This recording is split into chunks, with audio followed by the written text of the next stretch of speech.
Hello everyone, आज की इस वीडियो में हम लोग मंदिर स्थापत्य कला शैली के बारे में पढ़ेंगे। इसमें हम लोग नागर शैली, वैसर शैली एवं द्रविड़ शैली के बारे में पढ़ेंगे। यह फर्स्ट वीडियो होगा, इसमें हम लोग नागर शैली के बारे में पढ़ेंगे। तो सर्वप्रथम हम लोग देखते हैं जो मंदिर स्थापत्य कला था उनका क्षेत्रीय विस्तार कैसे था। तो ठीक है, यहाँ भारत का मानचित्र देख सकते हैं। ठीक है, जो नागर शैली है वो हिमालय से लेकर विंध्य पर्वत तक फैली हुई थी। ठीक है, फिर जो वैसर शैली थी वो विंध्य पर्वत से लेकर कृष्णा नदी तक फैली हुई थी। ठीक, फिर जो द्रविड़ शैली है वह कृष्णा नदी से लेकर कन्याकुमारी तक फैली हुई थी। इस प्रकार जो स्थापत्य कला शैली थी इनका विस्तार था। ठीक, सर्वप्रथम फिर हम लोग देखते हैं नागर शैली की मंदिर जो संरचना थी वो। ठीक है, तो जो सबसे ऊपर का हिस्सा होता था उसे आमला कहा जाता था और आमला के ऊपर यहाँ पे कलश भी स्थापित किया जाता था। ठीक है, जिसे कलश कहते थे। ठीक, फिर ये मंडप होते थे। ठीक है, फिर ये मंदिर की जो संरचना होती थी जिसके ऊपर मंदिर बनाया जाता था। ठीक, फिर यह इमेज यहाँ पे यानी मूर्ति रखी जाती थी। ठीक है, ये किसके अंदर रखी जाती थी? गर्भगृह। ये गर्भगृह है। ठीक, और इसके अंदर क्या रखी जाती थी? मूर्ति। फिर ये जो भाग है ये वाली, इसे शिखर कहा गया है। ठीक है, तो ये नागर शैली की मंदिर संरचनाएं थी। अब नागर शैली के बारे में पढ़ते हैं। नागर शैली, इसका विकास उत्तर भारत में हुआ। यह हिमालय पर्वत से लेकर विंध्य पर्वत तक फैली हुई थी। 8वीं से 13वीं शताब्दी के मध्य इसे शासकों द्वारा संरक्षित दिया गया। ठीक है, क्षेत्रीय आधार पर नागर शैली के मंदिरों में पर्याप्त विभिन्नता देखने को मिलती है, जिस कारण इस स्थापत्य कला को मुख्यतः 3 उपशैली में विभाजित किया गया है, जैसे उड़ीसा उपशैली, खजुराहो उपशैली एवं सोलंकी उपशैली।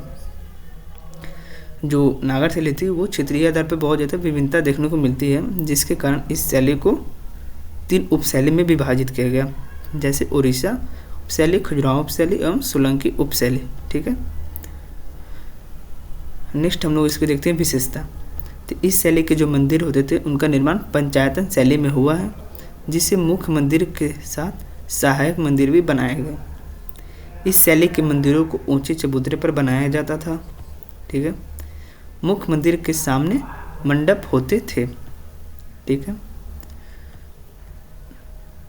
अब हम लोग थोड़ा पंचायतन शैली को देखते हैं। ये क्या है? पंचायतन शैली, इस शैली के मध्य में प्रमुख देवता का मंदिर एवं चारों कोनों पर 4 अन्य गौण देवताओं के मंदिर होते थे जो एक दूसरे के सामने बने होते थे। प्रमुख मंदिर वर्गाकार एवं इसके सामने लंबा मंडप होता था, जिसे आपने ऊपर देखा। आप यहाँ पर देख सकते हैं जो बीच में है ये मुख्य देवता का मंदिर हो गया, और 4 अन्य कोनों पर जो होते थे वो गौण देवताओं के मंदिर होते थे। और इसकी और विशेषता देखते हैं। जो गर्भगृह होते थे उनके चारों ओर एक वृत्ताकार मार्ग बने होते थे, जिसे प्रदक्षिणा पथ कहते थे। उड़ीसा शैली को छोड़कर इस शैली के मंदिर परिसर सामान्य 4 दीवारों से घिरे नहीं होते थे। यानी कि उड़ीसा शैली को छोड़कर देखा जाए तो इस शैली में जो मंदिर बने होते थे उनके 4 दीवारें नहीं होती थी। वही आप दक्षिण भारत में जाएंगे द्रविड़ शैली में तो वहाँ पे 4 दीवारें देखने को मिलता है। इस शैली के मंदिर में प्रवेश द्वार नहीं होते थे। ठीक है, और वही दक्षिण भारत में आप जाएंगे तो वहाँ पे गोपुरम देखने को मिलता है। ठीक है, जो उनका प्रवेश द्वार था। मंदिर के बाहर की दीवारों पर नदी देवियों की चित्र होती थी। ठीक है, मंदिर के ऊपर की संरचना जिसे आमलक कहते थे, अपने ऊपर पड़ा था चित्र में, और आमलक के ऊपर एक गोलाकार आकृति को स्थापित किया जाता था जिसे कलश कहते हैं। आप यहाँ पे इस चित्र में देख सकते हैं।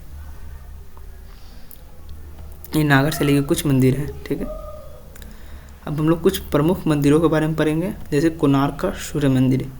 यह उड़ीसा राज्य में पुरी के निकट है। ठीक है, पूरी जगह है वहाँ पर निकट है। मंदिर को रथ के आकार में बनाया गया है तथा यह सूर्य को समर्पित है। इस मंदिर का निर्माण गंग शासक राजा नरसिंह देव प्रथम ने किया। इसे ब्लैक पगोड़ा कहा जाता है। ठीक है, यह 1984 में यूनेस्को विश्व विरासत सूची में शामिल हुआ। आप ये देख सकते हैं कि मंदिर का किस प्रकार निर्माण किया गया, रथ के आकार का। ठीक है, आप यहाँ पे पहिया देख सकते हैं जो रथ में होती है। ठीक। फिर हम दूसरे मंदिर पढ़ते हैं, भुवनेश्वर का लिंगराज मंदिर। 11वीं शताब्दी में इस मंदिर को निर्मित किया गया, जो भगवान शिव को समर्पित है। ठीक है। इसका निर्माण सोमवंशी राजा यायति प्रथम ने करवाया। यह उड़ीसा में शैव एवं वैष्णववाद के समन्वय का प्रतीक है। यानी ये जो भुवनेश्वर का लिंगराज मंदिर है, यह शैव एवं वैष्णववाद का समन्वय का प्रतीक है। ठीक है। लिंगराज मंदिर को स्वयंभू मंदिर के नाम से भी जाना जाता है। अब हम लोग तीसरा पढ़ते हैं, पुरी का जगन्नाथ मंदिर। ठीक। 12वीं शताब्दी में इस मंदिर का निर्माण गंग वंश के राजा अनंत वर्मन चोडगंग देव के द्वारा कराया गया। यह मंदिर 4 धाम तीर्थ यात्राओं का हिस्सा है। ठीक है। इस मंदिर को सफ़ेद पैगोडा कहा जाता है। ठीक है। इस मंदिर को यामनिका तीर्थ के नाम से भी जाना जाता है। तो इस प्रकार हमने नागर शैली देखा और नागर शैली की जो विशेषताएं थी, उनकी मंदिर संरचना और उनसे संबंधित कुछ प्रमुख मंदिर। इसके नेक्स्ट वीडियो में हम लोग वैसर शैली के बारे में पढ़ेंगे। ठीक है। Thanks for watching. Please like, share and subscribe.